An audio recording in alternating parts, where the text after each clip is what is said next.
আমরা শান্তিপূর্ণভাবেই প্রথম থেকে কর্মসূচি ঘোষণা করে এসেছি, কিন্তু শান্তিপূর্ণ সমাবেশের একটা নেতৃত্বের প্রয়োজন হয়, যে নেতৃত্বটা এতদিন ধরে চিন্ময়দাস ব্রহ্মচারী প্রভু দিয়ে এসেছিলেন।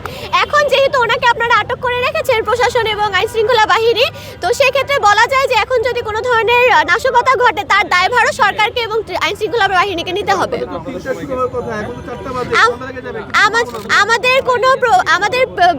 আমাদের ঢাকা সহ বাংলাদেশের বিভিন্ন জায়গাতেই প্রোগ্রাম চলমান ছিল বা আমরা কর্মসূচি ঘোষণা করেছি, কিন্তু চট্টগ্রামে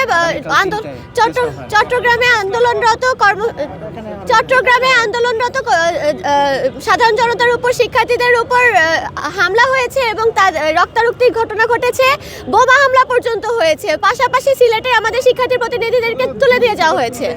প্রোগ্রাম ছিল, আমরা আমাদের প্রোগ্রাম আজকে স্থগিত করছি, কারণ আমরা সরকার প্রশাসনের সাথে কোঅপারেশন বেসে কথা বলে আজকে এখানে যে সমাবেশ হওয়ার কথা ছিল সেটা আমরা ক্যান্সেল করছি।